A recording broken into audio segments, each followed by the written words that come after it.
Hello everyone, hope you all are doing well.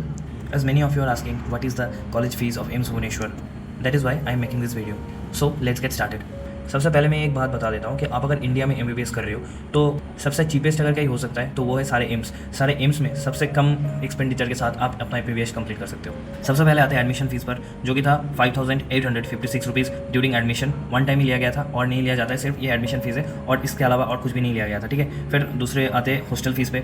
Hostel fees आप लोग सोचते होंगे कि एम्स का जो हॉस्टल है वो बहुत ही ज़्यादा अच्छा क्वालिटी का होता है तो कोई एक्स्ट्रा हॉस्टल चार्जेस लगेंगे, लेकिन ऐसा कुछ नहीं है। हॉस्टल फीस जो है वो एब्सोल्युटली जीरो है, ठीक है। हॉस्टल के लिए कुछ भी एक्स्ट्रा नहीं चार्ज किया जाता। तो ये तो दो मेन चीज़ है कि admission fees and hostel fees. And उसके साथ साथ मैं एक ओवरऑल आप लोगों को आइडिया देता हूँ कि और क्या क्या एक्सपेंसेस हो सकते हैं एंड क्या क्या खर्चा हो सकता है, ठीक है, ताकि आप लोगों का एक ओवरऑल आइडिया हो जाए कि टोटल कितना एक्सपेंडिचर हो सकता है, ठीक है, एक स्टूडेंट का MBBS के दौरान। तो admission fees and hostel fees तो हो गया। उसके बाद आते हैं मेस फीस पर। जो ब्रेकफास्ट है हमारे यहाँ 2 DH है, ठीक है, DH1 एंड DH2, जिसको हम डाइनिंग हॉल बोलते हैं। तो dining hall 1 and dining hall 2 में सेम रहता है प्राइस। ब्रेकफास्ट के लिए 30 और 40, ठीक है, वेज एंड नॉन वेज के लिए वेरी करता है ये। लंच के लिए आप देख सकते हो 50, 60 और 70, डिनर के लिए भी सेम 50, 60 और 70 एंड स्पेशल इसमें इंक्लूडेड है, ठीक है। तो वो आपके ऊपर डिपेंड करता है आप किस दिन वेज खा रहे हो, किस दिन नॉन वेज खा रहे हो, उसके ऊपर। तो मैंने एक ग्रॉस अप्रोक्सीमेटली ले लिया है, ठीक है, कि 160 into 30, तो वो होता है आपका खाने का आ जाता है 4800, ठीक है। ये तो हो गया कि आप अगर DH में खा रहे हो तो, नहीं तो और अगर बाहर अभी इधर आसपास में बहुत सारे छोटे छोटे रेस्टोरेंट्स हैं तो आप उधर जाकर भी खा सकते हो। उधर थोड़ा सा प्राइस ज़्यादा रहता है, किसी को भी अच्छा नहीं लगता कि हर दिन आप हॉस्टल का मेस का खाना खाएं, तो वो भी आप कर सकते हो। तो उसके अकॉर्डिंगली आपका जो एक्सपेंसेस है वो थोड़ा सा बढ़ जाएगा,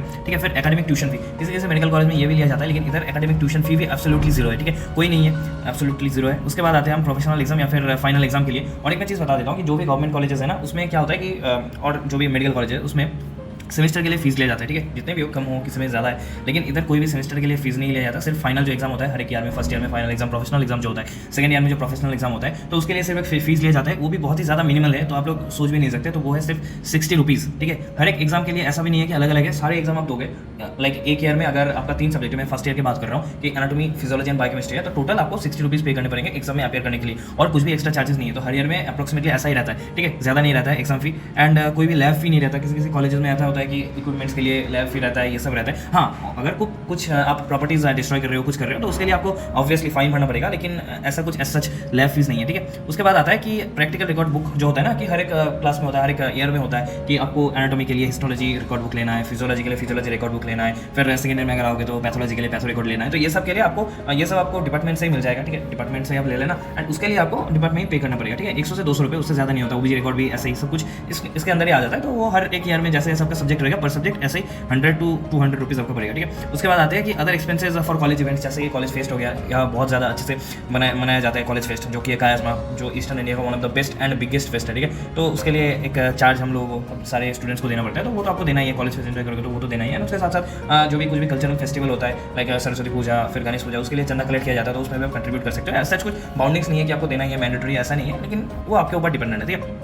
तो ये सब ये एंड ये तो हो गया, मैंने एक ग्रॉस बता दिया। एंड इसके ऊपर से आप एक्स्ट्रा चीज़ें ऐड ऑन कर सकते हो। आपने लाइफ को कैसे अच्छा करना चाहते हो, कितने लग्जरियसली आप रहना चाहते हो, उसके ऊपर आपके एक्सपेंसेस डिपेंड करता है, ठीक है। कि आप रोज़ दिन बाहर खा रहे हो, बाहर जा रहे हो घूमने के लिए, कहीं जा रहे हो, फिर खुद का कुछ व्हीकल है, तो ऑब्वियसली आपका एक्सपेंसेस जो है वो ज़्यादा हो जाएगा। लेकिन ये एक मैंने बेसिक सा बता दिया कि क्या क्या होता है एंड क्या क्या रहता है, ठीक है, एक्सपेंसेस आपका कहाँ कहाँ हो सकते हैं कॉलेज लाइफ में। तो मेनली जो आप लोगों का क्वेश्चन था, क्वेरी था कि एडमिशन फीस कितना था एंड हॉस्टल फीस कितना था एंड एकेडमिक फीस कितना था, या फिर लैब फी एंड एग्जाम फी कितना था, सेमेस्टर फी, तो ये सब मैंने कवर कर दिया एंड यही था। तो वही मैं बता रहा था कि your personal expenses are not included ये, ठीक है। तो इसमें आप अगर कोई पर्सनल एक्सपेंसेस करते हो तो उसमें ये इंक्लूडेड नहीं किया गया, वो उसको छोड़कर बाकी सब बताया गया, ठीक है। और यही था, इससे ज़्यादा तो कुछ बोलना नहीं है। एंड अभी आते हैं कि एक चीज़ मैं आप लोगों को बता देता हूँ कि I think it's comparatively very less than all the other medical colleges in India. जो कि सारे एम्स है ना, सारे एम्स में करीब करीब ऐसा ही होता है, आसपास ही एक्सपेंसेस होते हैं, उससे ज़्यादा नहीं होता फीस, यही है। तो सारे एम्स में और कुछ सेंट्रल गवर्नमेंट के जो भी इंस्टीट्यूट है उसमें बहुत ज़्यादा कम फीस रहते हैं। एंड बाकी जो कॉलेजेस है, मेडिकल कॉलेज है, सारे गवर्नमेंट अगर होंगे तो ऑब्वियसली कम ही रहेंगे प्राइस, लेकिन